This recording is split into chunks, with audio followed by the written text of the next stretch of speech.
What's going on, y'all? It's your man Mike Titan, the Gaming Savant, bringing y'all a very special top 10 list for 2017. For y'all that don't know, 2017 quite possibly may have been the best year in gaming that we've had in a while. There's games that came out that would have been Game of the Year if other games had came out this year. So a lot of good stuff came out. I got my very good friend here, Dominic, aka Freshly Snipes. Go ahead and introduce yourself, man. Yo, what up? Like you said, Freshly Snipes. Subscribe to the YouTube channel Euphoric Trip. But yeah, appreciate the invite because this is a real hard list to rank. It was a lot, like you said. This might have been the best game, the best year for gaming, especially considering even on the Nintendo side, which yeah, Nintendo Switch, they made Nintendo make a comeback. So shout out to them. But yeah, I'm appreciate the invite, sir. It's gonna be a good one. Oh yeah, no problem, man. Now, for y'all people that have been watching me for like years, y'all may notice Dominic, me and him did a top PS2 video. Yeah. Oh, hell, boy, it was some 2013, it's like almost 4 years ago. So that was a way long ago. Back when life was a little bit easier. Now we're all adults getting old with responsibilities and jobs and But gaming takes care of that. So how we're going to do the list, we thought of essentially all the games that we played this year, and we both quickly found out that we had way more than 10. So what we're going to do is we're going to do our honorable mentions first, give us a little reason why we consider these games pretty good, and then we'll go back and forth between our top 10s and kind of go from there. As Dominic being my guest, you go ahead and got the floor and let us know what your honorable mentions are for this year. All right, so my first honorable mention will be Injustice 2. Now, granted, the story mode on this game was fantastic. Now, I kind of got out of fighting game for a little bit. The only reason it didn't make my list is because, for the most part, it was basically the same people from last year. It's basically the Marvel vs. Capcom Infinite, DC. So that was an honorable mention. Another honorable mention would be NBA 2K18. Now, it was hard for me to leave this off the list because I feel like it's one of the best basketball games that we done had, even though it still got computers still be cheating on there, but y'all know how it is. Now we just call that you just get 2K. Exactly. When you're up by 20 and Avery Bradley hit 30 in the fourth quarter, you just got 2K. Another one would be Phantom Dust, the remaster for that. I was a big fan of that game on the OG Xbox, the fatback from a long time ago, and they did bring it back for the remasters. Wasn't good enough to make the list, unfortunately. Destiny 2 is another one. It came a long way from the first one. It did kind of make me get back into it. It did also remind me that I suck at first-person shooters. Like, I'm not as good as I used to be. And my last one will be South Park, The Fractured Butthole, only because I feel like I did all of that work only for the last boss to be so trash. It just took me out of the game to the point to where I ain't even played it since then. So those are my honorable mentions right there, sir. Oh, that's not a bad list at all. I didn't even know Phantom Dust got a remaster because I actually downloaded, I guess, the original one because it was free on Windows, and I put a couple of hours into it, but I'm still like way at the beginning. But man, that's it ended up getting a little remaster. It's pretty good too. They brought the online back and everything, so it was pretty good. I did not know that. I may have to look into that then. All right, so as far as my honorable mentions, I got a couple of games on here that you had. Of course, the first one being Injustice 2. So ever since probably like last year, I've been trying so hard to get myself into fighting games. I bought Street Fighter 5. I bought a fight stick. That lasted for like 2 months, and then I just like, man, I just can't do it. So I'm like, you know what? Let me try Injustice 2. Story's amazing. Quite possibly one of the best video game, if not DC stories ever that's ever been made. Graphics look amazing. I just come to the realization that I'm not a huge fan of I'm not gonna say NetherRealm because I haven't tried any of the new Mortal Kombat since like Mortal Kombat 4, but I'm not a huge fan of like the Injustice fight style. I feel like it's really delayed with the button inputs. And also like I could only like, as far as good as I got with the game, I was able to do maybe 2 combos with Blue Beetle and that was it. Everything else, man. Yeah, maybe a couple with Darkseid, but Injustice 2, honorable mentions. Second one is Sonic Mania. I've only put a couple of hours into this one just because it came out when other stuff came out, but it's essentially the best Sonic game we got since probably Sonic and Knuckles, maybe Sonic 3. I forgot which one came out first, but it's essentially a good. Sonic 4 wasn't bad. I think like episode 1 of Sonic 4 wasn't bad. You can't put Sonic games into episodes, like they're not even that long to begin with. That's true. That's true. Like anytime I see a game that's not normally an episodic game become episodic, I'm like, something's up here. I don't know, but right with this Telltale. Exactly, like we get a Telltale Sonic game. Like I don't know, but Ooh. Sonic Mania is really good. If you like that retro old school Sonic, definitely go try that one. Next one is, and I'm gonna preface this a lot for the games on my list. Next one is Absolver. So for y'all that don't know what this is essentially a Kung Fu online multiplayer game with a very shallow single player game. I have this thing where like, you know, now that I'm a little bit older, I'm a little bit more financially stable and I can like buy what I want most of the time. I sometimes just buy games just for the hell of it. This was one of those things where I literally bought it a day before it came out. It's essentially, think of like For Honor, except for with Kung Fu and like a cel shaded graphics and like with no story. Essentially the story is you're a part of this clan, you gotta go like level your character up to fight these bad guys. I don't know. The fighting is phenomenal though. It's kind of like For Honor where you can use the right stick to like shift stances, right. And then you can throw attacks, you can block, you can parry, do all that other stuff. I think it's only like $20, $30, maybe $15 depending on. But that's a really good game. I definitely enjoyed that. Just real quick, I ain't mean to cut you out. So, do you remember this game called Jade Empire on the original Xbox? So, is it kind of like an open world version of that? Essentially, yeah. Oh, that's awesome. Except for that you wear a mask the whole time. And you get different masks too. You're a Kung Fu Elite break? Is that what we doing? Pretty much. I mean, you know, I'm a sucker for customization. I seen that you can get this one mask with the oh, man. Yeah, I might have to check that out. Yeah, I might have to check that out. Oh yeah, definitely. Next one is another indie game. It's called Dead Cells. This is essentially what you like to call Metrovania games. So it's a roguelike game where essentially you start with this procedurally generated room and you essentially kill enemies and try to get through the game. So if you die, you got to start all the way over. It's kind of like Dark Souls in a sense, but it's 2D, pixel, like 16-bit graphics. It's really good, whereas you can really go like different directions. It's 2D where you can go left and right, but you can go through different doors, go to one area in the sewers, go on top of the rooftops, things like that. And what's good is that you pick up weapons along the way. So there's a little RPG element where you get power-ups where you can like get a boost in attack and a boost in defense or a boost in special power, which is like you can throw bombs, you can throw grenades, you got like magnets that bring enemies closer to you. So it's a really good game. If you like those roguelike games where you essentially, you know, play through and then you die and you got to start all over, you'll really like that one. It's called Dead Cells. It's like $15 on Steam. The next one, which will go against a lot of people's opinions, Legend of Zelda Breath of the Wild.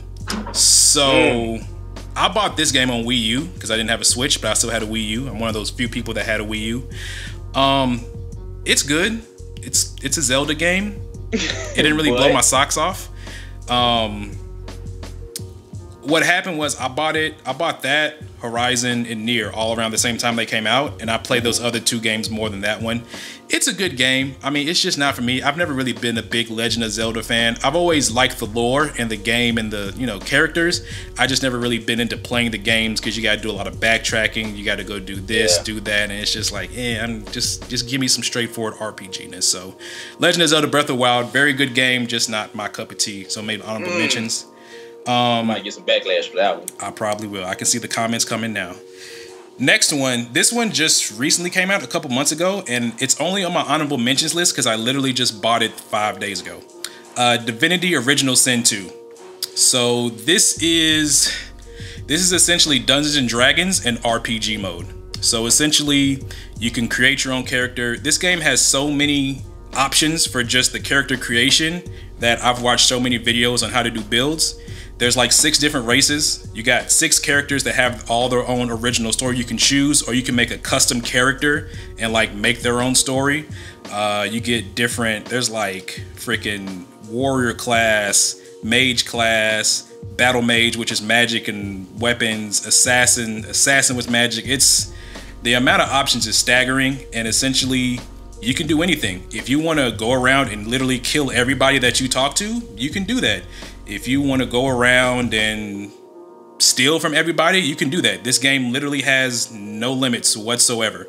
This was another one I was actually going to wait till the beginning of 2017 to buy, just because I have so many games right now. But I was like, I got a little extra Steam cash for Christmas, so I'll go ahead and pick it up and try it. But Divinity Original Sin 2, really good game. Sound like Grand Theft Auto Dungeons and Dragons style or something from the way you're describing it. Pretty much, like literally, as soon as you start the game, the first person you talk to, you can kill. Like you can fight them and kill them, and never know what that person has to say. Really? Exactly. Like I did that. Like I was like, you know what? Let me just see, and I was able to kill her. Nobody knew, and I just walked around like nothing happened. I have to check that out on Steam. Oh yeah, definitely. Now the last two, I'm just gonna put these two together because they kind of go hand in hand. NBA 2K18 and Live 18. 2K would have made my top 10. Actually, 2K is actually the game I play the most. Only reason I play that game is because I want to work on my player, and I have friends that I play with online. If I didn't have those friends to play online, I probably would not play 2K18 at all. Gameplay is great. So the gameplay is great. I don't really like playing against a computer, so I don't do franchise mode. I just like playing online against people because I'm competitive. My team mode is pay to win now. And they've made the mode more shallow than what it was before. So it's like not one of my favorite modes, but literally all I do is go on there, work on badges for my player, and play Pro-Am online with my friends. That's literally all I do. And then I give Live 18 the nod just because we may have some competition now. Live 18, the gameplay may not be as good as 2K, but everything else around it is good. I don't have to pay $60 to level up my person in Live. I don't have to pay money to get clothes for my person on Live. I don't have to put a single dollar into NBA Live unless I want to buy packs for my team or Ultimate Team. Customization is good. I think Live's soundtrack is better than NBA 2K's. I even said that about Live 16, that their soundtrack was better than 2K. You get real world clothes. You can get clothes from like Pink Dolphin, Bape, actual shoes. Like everything about Live around the gameplay is good. It's just that 2K just blows Live out the water in gameplay. So if Live can get their gameplay together, like 2K is gonna be, on their heels in the next couple of years. You know what's funny about that? I agree with everything you just said about Live in 2K, because like even before I found out that you can't even like just edit your roster though, like if I just wanted to like make a switch in a regular lineup, you can't do that. So like it was like little stuff like that like turned me out for Live. But when I played the little 10-hour free trial, I enjoyed Live enough to like consider buying it, like I said, until like little stuff started kind of annoying me gameplay wise. But customization, EA always, in my opinion, blown 2K out of the water with customization. Yeah. And, even back then with the good old EA tracks, from like 03 Live and stuff like that, they always been like great. But yeah, if they get the gameplay right, because I do see things that Live is doing that's better than 2K gameplay wise. They just gotta execute it better. So I agree. I agree with everything you said on that as far as like Live and 2K go. Oh yeah, definitely. I mean, after this year, I'm legit probably gonna buy both games going forward each year now. And I haven't did that in so many years. Same here. It's like, well, I mean, now that I don't really play Madden that much, I can use that $60 towards that, I guess. Sometimes I just wait for it to hit EA Access and just play it for free. That's true. That's true. But that's going to do it for our honorable mentions list. As I said, we'll go through our top 10 now. So if you want to go ahead and start with your top 10, we can go from there. All right. So, you want to do 10-10? Yeah, you do 10 and then I'll do my 10. All right. So, number 10 is a game that got a lot of hate, but I enjoyed it. Mass Effect Andromeda.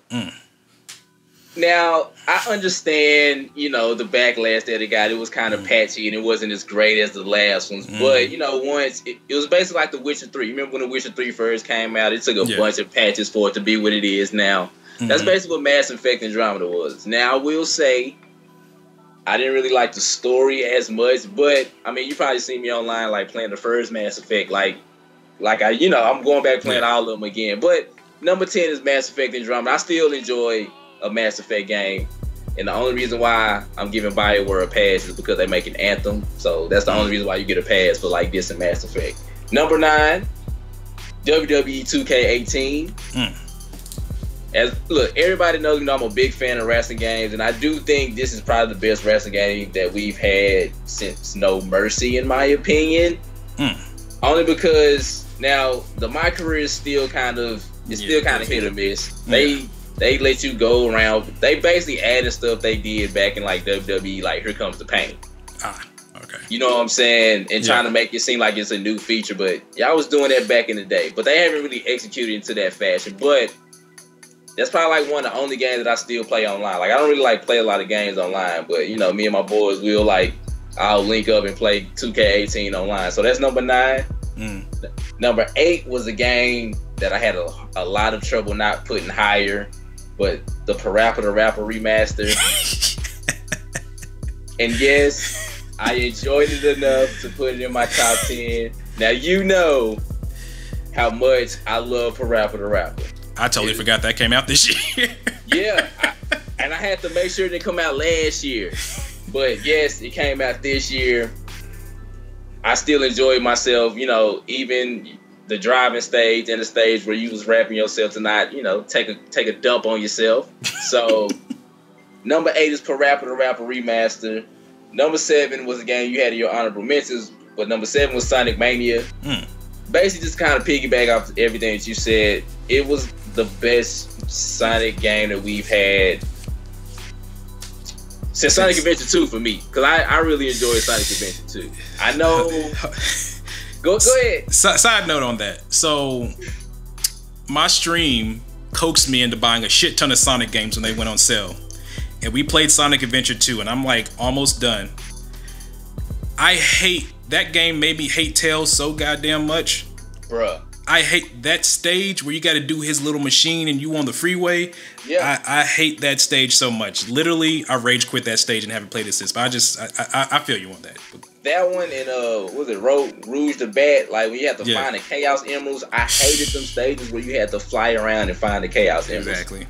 But yeah, just kind of piggyback off what you said. It is like one of the best Sonic games we had in a while. It had that classic feel, and also with some of the newer levels, they blended in well with the remastered version of the chemical plant, things like that. Number 6, Crash Bandicoot Insane Trilogy remaster. Oh, that game reminded me that, hey man, them 90s platforms was hard as hell back in the day, dog. Even still in 2017, with all the platforming games that came out, Crash Bandicoot Insane Trilogy made me almost throw my controller until I realized they're like $60 now. But just seeing Cortex and just seeing Crash Bandicoot again, that was the poster boy for the PlayStation for the longest. And who can hate Crash Bandicoot? That's all I can say. So number 5 will be Batman Telltale Series Episode 2. Now, a specific episode. Well, yeah, because episode 1 came out, I think like 2015, and usually with Telltale, really? Yeah, because usually with Telltale games, what they'll do is they'll release like season 1 or whatever, and then they'll do like The Walking Dead, and then they'll do like Game of Thrones, and then they finally released Batman, because they came out with the Guardians of the Galaxy Telltale game too. But the thing I like about the Batman Telltale games is that they give you a fresh perspective on, the villains you already know, kind of like what Gotham tried to do, but failing so horribly. You get some typical villains like the Joker and things like that, but they introduce like the Penguin and Catwoman and things like that, a new light. And in this season, we get Harley Quinn in the OG costume with a different take on it though. So I would say go back. Actually, that's gonna be the free PlayStation game for the month. Is season 1. So I would advise you go ahead and download that and just play it, and then go ahead and get season 2. Cause you'll see why it's number 5 on my list. Got you.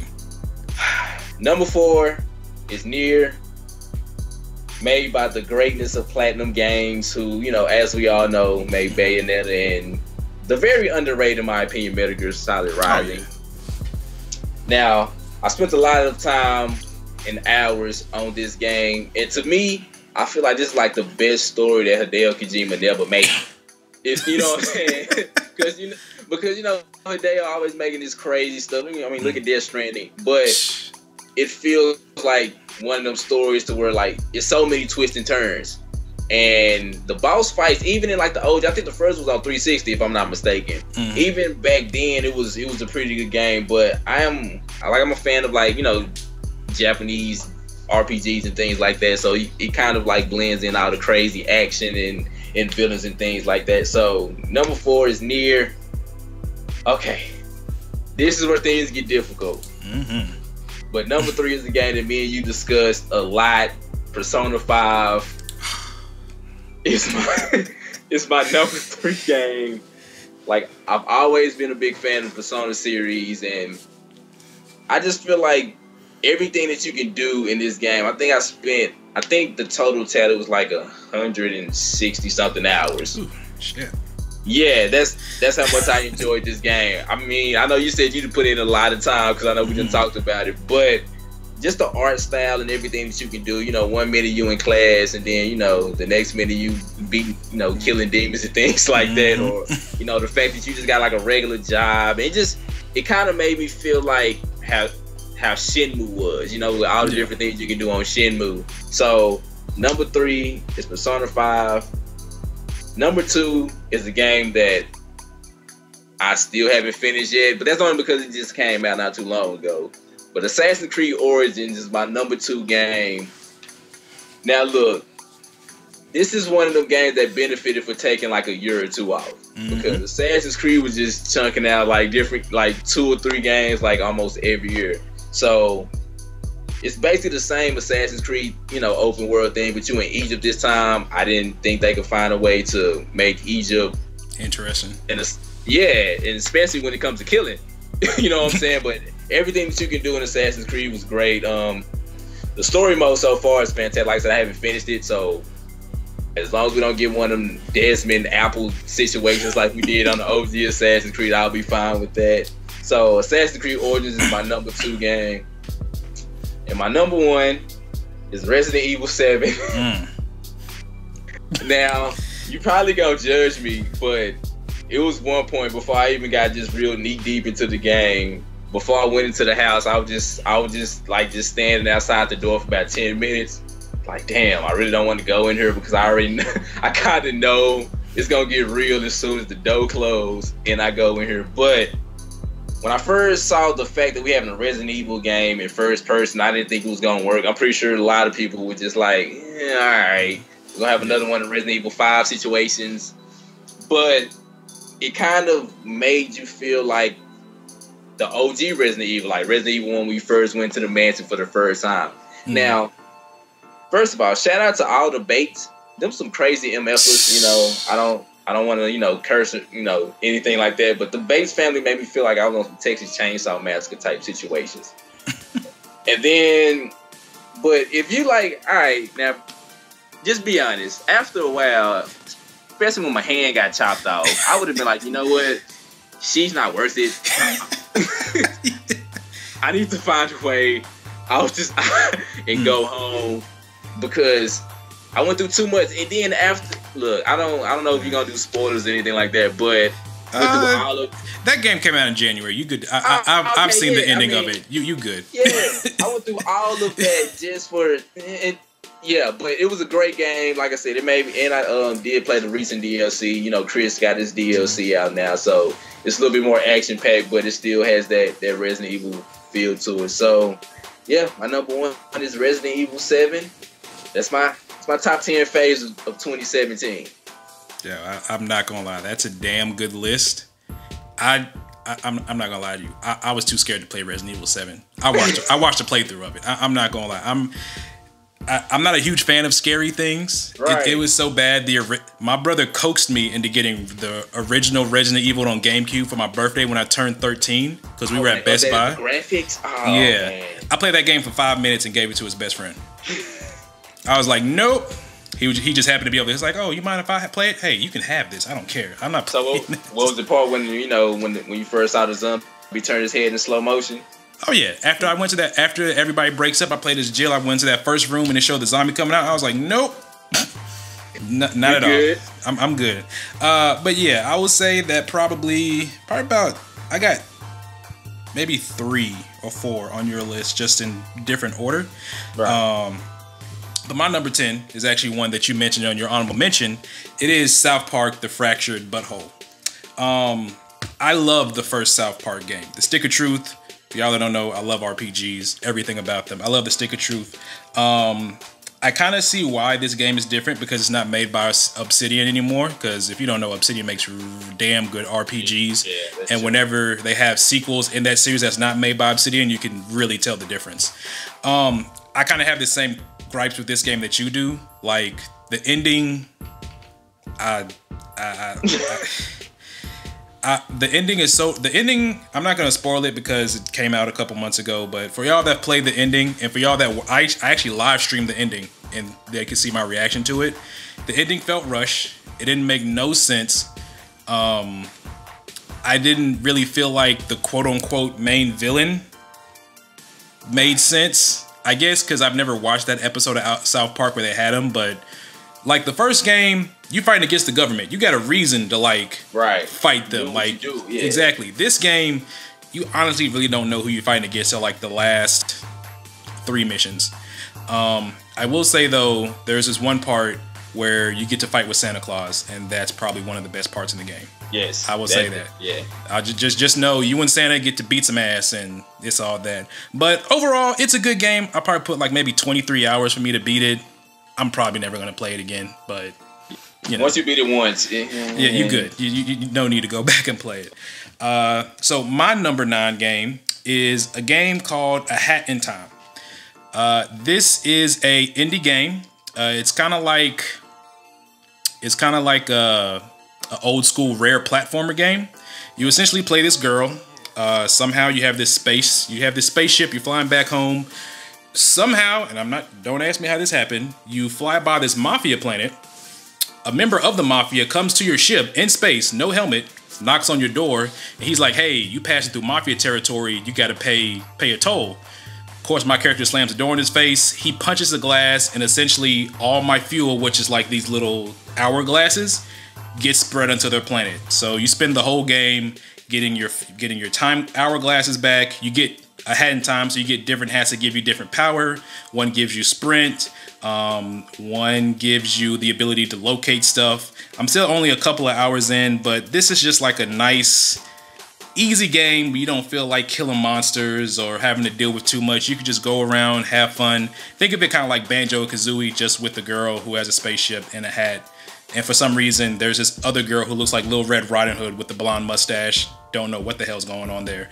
But it's a really good, lighthearted game. It came out on Steam first, but I just saw it on the PSN store, so I believe it's on consoles now. It should be like $15, $20 tops. Really good, like old school platformer. Way better than Ukulele, I'll say that. Don't even way better than Ukulele. All right, so my number 8 game is gonna be Nioh. So this came out in January. It's essentially what people like to call Japanese Dark Souls. It's essentially Dark Souls with an actual story for the most part. You play as some sort of samurai. There's like little, how can I put it? Spirits that you get to have. Just essentially think Dark Souls in feudal Japan with weapons. And there's cutscenes. That's literally all you need to know. Really good gameplay, real quick.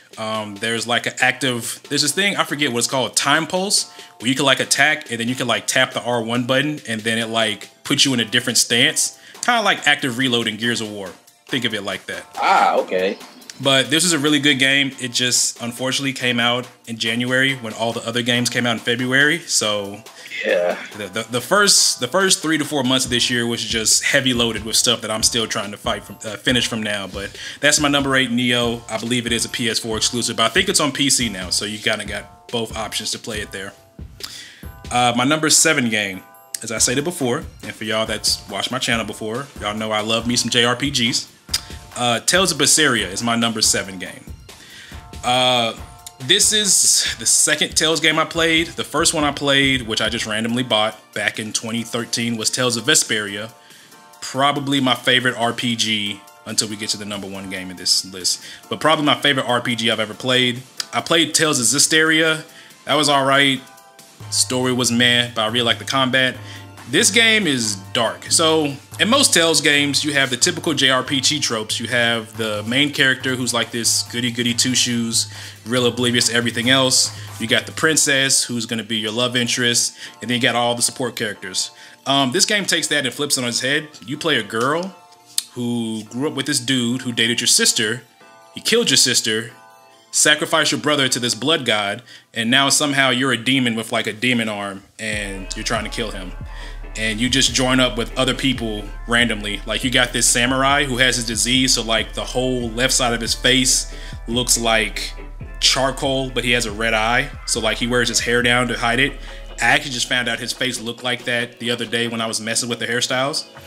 And then you like have this pirate that you join up with who's like cursed, so like everywhere he goes people die around him. He has like the pirate's curse. It's a really good game. I'm still trying to figure out if I like the combat or not. So in most Tales games you get real-time combat, so you're pushing the buttons, doing the combos yourself.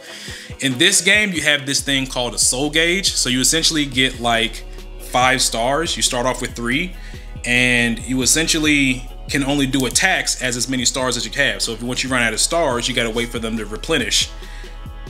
I'm only about 10 hours in and I'm still not 100% sure how to replenish those stars. I've looked it up online everywhere. I've watched videos. I'm still confused on it. So maybe once I get deeper into it, I'll kind of get more into it. But that's really the only thing I like, because in Tales of Vesperia, I got my combos down. I was doing like 50, 60 hit combos with Yuri like it was nothing. Like once I got him leveled up, I was like juggling the shit out of people. But in this game, I don't know. It's just, it feels awkward. Stars build up. It's essentially, it's awkward. But Tales of Beseria, I bought it on PC. It's on PS4 and PC. I'm not sure if it's on Xbox, but try it on there. Really good JRPG. My number 6 game is going to be another indie RPG game. Actually, I think all my games on this list are RPGs technically. I guess you can count Nioh as like an action RPG, but yeah, most of these are RPGs in the most sense. My number 6 game is this indie game called Battle Chasers Nightwar. This game, I actually saw someone streaming, and I watched him streaming for like 3 days straight, and I was trying to debate if I was going to buy it or not. I ended up buying it. It's essentially like old school turn-based RPG. So essentially it's got like this little graphic novel style. It's 2D. You get 3 people in your party. You get other characters that you get later on. So you essentially play as this dude who looks like, think of Ryu, except for he has a sword and a huge ass scar on his face. And you also have like this robot who's a scientist, and you're escorting this dude's daughter. And he was like the king. He used like kill all these people. He's really famous. So you're escorting his daughter back home. You get attacked by pirates, and that's kind of where the story starts. So apparently she has these magical gauntlets that everybody in the kingdom wants. Apparently they have some sort of ancient power in them. That's pretty much what I got from the story. So essentially I'm still kind of in like the first 8 to 10 hours of the game. So you got to find your other friends who were on your ship when they got shot down. But it's really good. And what I really like, they have this mechanic where, so it's turn-based RPG. So, you know, you go, your opponents go and all that.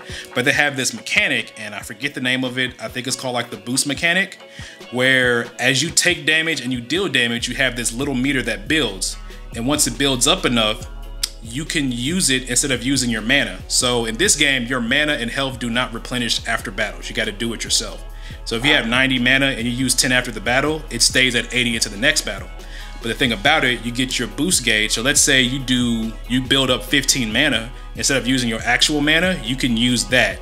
And that's really good because you can kind of strategically place how you're going to do your attacks. You know, do I want to use my 15 mana for this, or do I want to wait for next turn when I get 10 more, then I can do a more powerful attack. So it's kind of, you know, typical turn-based RPG fare where you got to kind of decide what you want to do this turn. If you want to put an effect on an opponent to make them slower or burn them or make them more susceptible to physical damage. But it's a really good game. Battle Chasers Nightwar. I believe it's like $20 or $30 on Steam, somewhere like that. Real good RPG. My number 5 was one that you had in your list, was Nier Automata, which I thought it was pronounced Automata, but everybody it's like, oh no, it's Automata. And I was like, why didn't you just whatever? So this game, I will say, surprised the hell out of me. I didn't think I would like it as much as I did. In a nutshell, it's really a game about you're a robot. You have another robot that goes along with you. You're a part of this organization, the Yora, whatever they're called. Yora. So you're sent to Earth to investigate aliens. Apparently, aliens came to Earth, messed up humanity, and you're still fighting them. So you're trying to like get the aliens off of Earth so you can go back to Earth and inhabit it again. It gets way deeper than that. I'm just probably like 10 to 15 hours in, and man, all I gotta say is after playing this game, I'm never gonna look at Adam and Eve the same way again. That first time you fight them, I'm just sitting there and I'm just like, I will never. I was so impressed that I had a cutscene while I was doing a boss battle. Like, I forget which battle it was, but you're fighting Adam and Eve, and like they're literally, you could literally sit there and just talk to them, or you could just attack them and skip the whole cutscene. Because I think I'd skipped it the first time, and then I died, and then when I went back, I like just played out the whole cutscene. But like Dominic said, the boss battles in this game were amazing. The opera boss battle, beautiful. Yes. It made me partially blind because it gets really bright, but it's a beautiful boss battle. Yeah, I will just say this: you ain't got there yet, but if you can fight the secret boss, let me know how that works out for you. Secret boss, okay. I'll make sure to look out for that. Yeah. Just they throw little hints out throughout the game, but once you get to like a certain level, you'll be able to fight the secret boss, and you're gonna hate it. But it's gonna be fun, but you're gonna hate it. I got you. I feel like I'm gonna be like that throughout the game. It's like I'm gonna love this game, but I'm gonna hate fighting bosses. But it's essentially a really good RPG. You get these things called chips, so you can kind of like change your loadout. So you could add attack boost, speed boost, damage boost. You can even do, what's it called? A System 32, where you take out a chip and just kill yourself. That's a thing in the game. It's also really got like different jokes. So apparently there's like 26 endings. Most of them are like joke endings where you can like explode yourself. Like if 26? You ever get yeah, that's what I read. There's like 26 endings, but only like 12 or 13 are like actual endings to the game. Wow. I think they said there's like an ending for each letter of the alphabet. Something like that. So now I gotta go back and play it again. But yeah, I might have to YouTube the endings. My bad. I ain't mean to cut you out, but I might have to YouTube the endings, man. Oh yeah, that's a lot of endings. You can play this game as little as you want or as much as you want to get the most out of it. But Nier Automata is my number 5 game. My number 4 game was actually your number 10, and it's only number 4 just because I am a die-hard fan of this series. Mass Effect Andromeda. Yes. I was so excited for this game. I bought this game 2 months before it came out. I got it on PC. I was so excited. I think I took off work the day it came out too. Or I took off the day after. I don't know. I just know I don't think I went to work one of those days when it came out. So I started having concerns about this game when it was like a week before the game came out, and there hadn't been like any previews about the game, or people's reviews weren't up yet.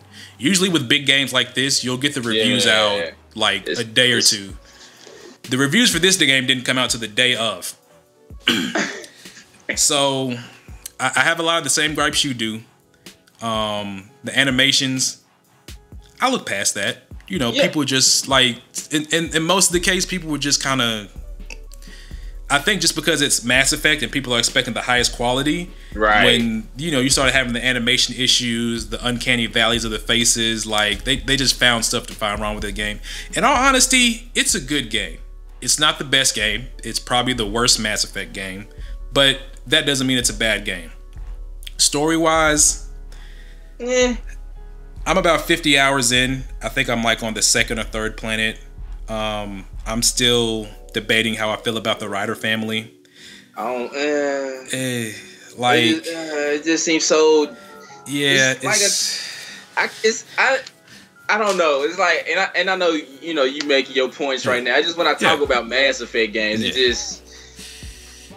it's not Shepard and the crew, and it's just that like everybody individually on the old Mass Effects they had a personality where you can be like, okay, every time you see like Liara or you know, you'd be like, all right, cool, that's Liara, Garrus, you know, but the writers, they just there.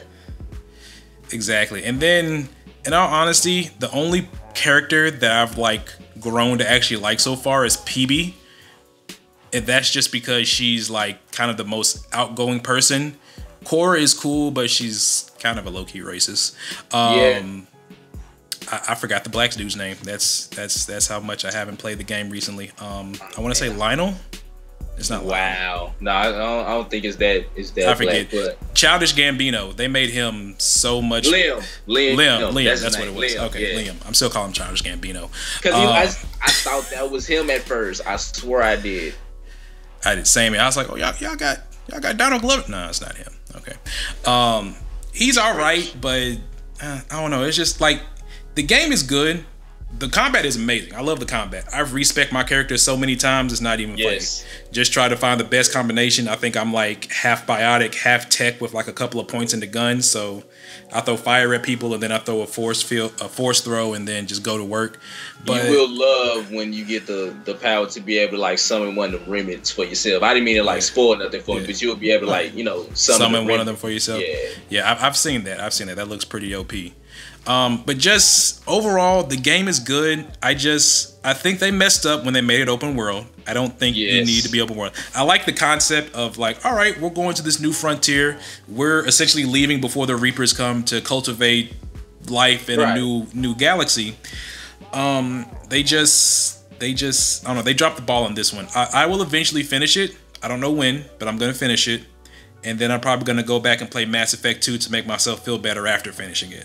Yeah, because I ran through the first one. I'm on Mass Effect 2 now. So if you see me online on Xbox, I'll be on Mass Effect 2 now. Oh yeah, I was trying to do a legacy playthrough before this game came out. I got through Mass Effect 1. I realized how much I hated Mass Effect 1 after I started replaying it. Dude, the Mako driving scenes is so horrible. That got me. No, you're fine. You're fine. It's just we're just two big Mass Effect fans, just getting frustrations out. All I gotta say, for them sacrificing Mass Effect, Anthem better be the best damn game I ever played, or Bioware gonna get some angry letters. They better not do like you remember when Killzone came out. They gave you that nice, you know, the nice trailer for it, and then when Killzone 3 finally came out, it was nothing like what we saw that they showed at E3. I hope Anthem is nothing like that. Because it looks great, but the fact that y'all just straight pooed on Andromeda, said we're not gonna release no single player DLC because we go. My bad. Yeah, no, you're fine. It's just I know it's a touchy subject. It's a touchy subject. It is. It is. Let's move on before we just have this a Mass Effect hate rant. Yeah. So number 3, my number 3 is Assassin's Creed Origins. So I bought this game. A little story about this. So I've only played two Assassin's Creed games, technically 3 now, but before I bought this game 2, I played the first one, played and beat the first one, played about half of the second one. After that, I played Unity, the crap show that was. I played that for 2 days and took it back. And then recently, Black Flag was free on Uplay, so I downloaded that, played that, been playing that. So I would say this is technically the first Assassin's Creed game that I was actually excited for since the first one. 1, because it takes place in Egypt. 2, you get to play as a black person. Never done before in Assassin's Creed, so I'll take that. Real light. I was actually surprised at how much I like this game. I'm not the hugest history buff, but they made Egypt actually interesting. The first time I fought a lion, I was so scared because I was still level 1 and it came out of nowhere. The first time I fought a group of hippos, I was so scared because I was level 5, and them just running at you with the mouth open is scary. Like, it's legit scary. Like, I was playing a Resident Evil game. The game is great. I love customization. Bayek, he seems a little stiff at first, but once you kind of get his story going and start doing some of the main missions and find out why he's doing what he's doing, the game really opens up. Aya's really good as well. His wife, you get to meet her a couple of missions into the game. She's probably, I haven't met everybody so far. I'm just at the part where you start doing missions for Cleopatra, so I'm still fairly early in the game. But it kicks up. Yeah, I've already put in like 25 hours into the game. So literally, when I first got the game, because my fiance wanted to watch me play this game, so I didn't do none of the main story missions. I did all the side missions in Siwa. I was almost level 10 before I did the second story mission. That's a lot of missions, dog. All the side missions? Like any icon I saw on the map, I did. Because I was like, well, she wants to see me play this, so I guess I'll just go do side stuff and level up. Like I'm still, like, my main mission level is 18. I'm like level 22. So I'm still like over leveled. Right. Smart man. I still did that strategy. I mean, you know, you try to be nice, but the game. I was gonna say, and Eagle Vision is actually Eagle Vision. Yes, you play as an eagle and watch stuff. Like, you don't have to. Well, I mean, you still can climb to the top of stuff, but like you have a bird now, so it's like I don't got to climb this big tower to see where everything is. Bird, go in the sky and see what's going on.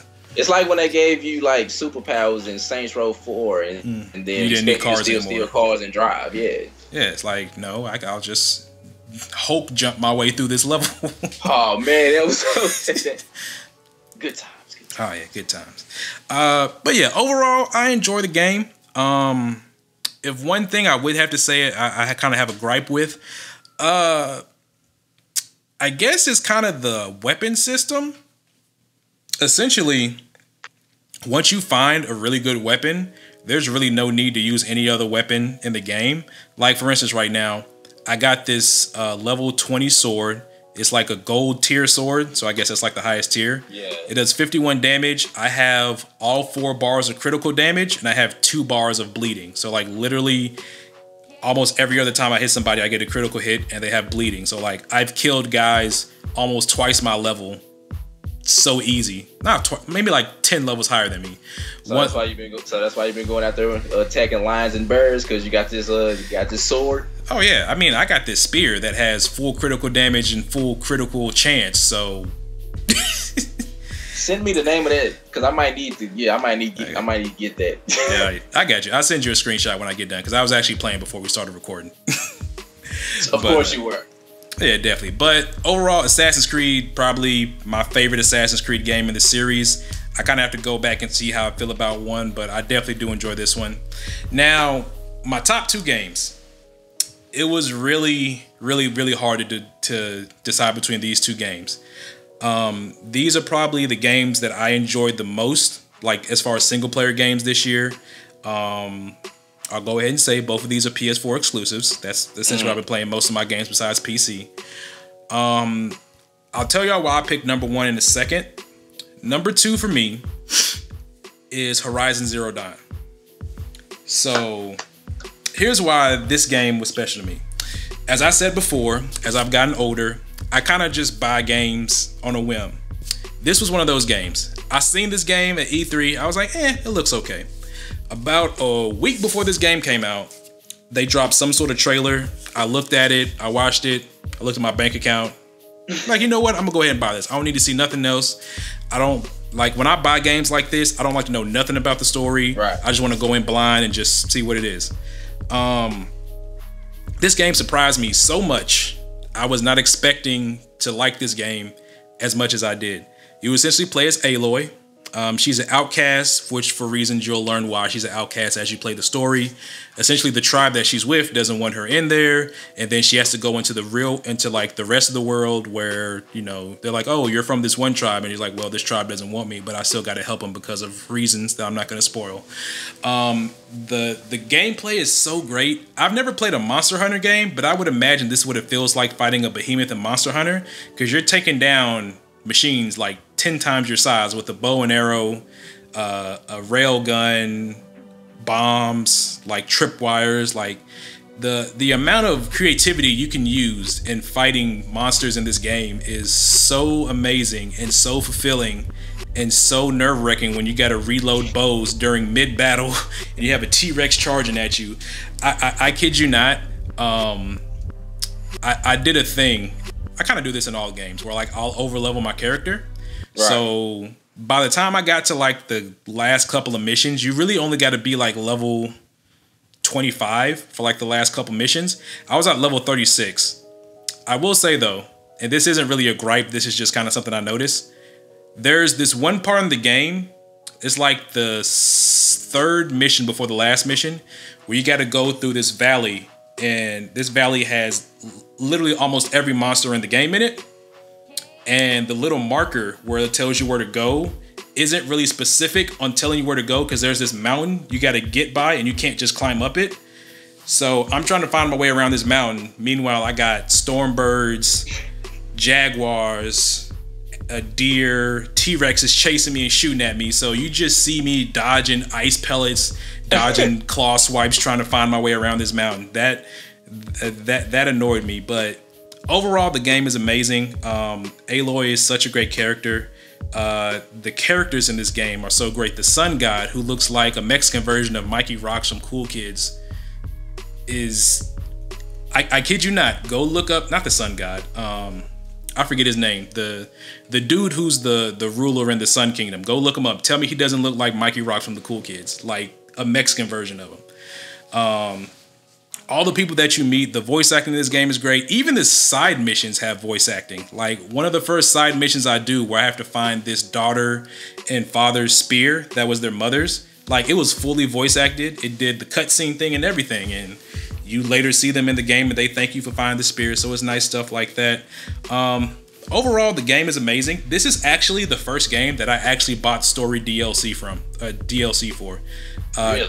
Yes, typically when I buy a game, I just pay my $60, beat the game, leave it at that. I really don't buy extra stuff. This was the first game that made me want to buy it, just because it actually ended the game and answered the majority of the questions that I had about the game, and I was still interested to learn more about the game. I will say though, the final boss fight was really lackluster, just because it was a rehash of an earlier boss fight that you had, just harder. So that was kind of the one misstep, is like once you kind of do fight the boss of the game, it's kind of like, I already did this before. It's just bigger. But besides that, you're right. He does look like a Mexican version. I told you.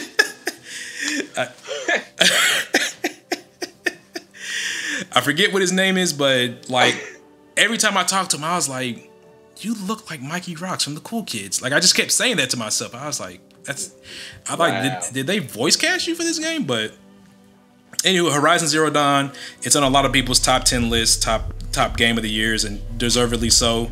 Go get that game, because that's probably one of the best PS4 games to come out. New IP PS4 games to come out in years. Number one. So this game literally controlled my life for 2.5 months when it came out.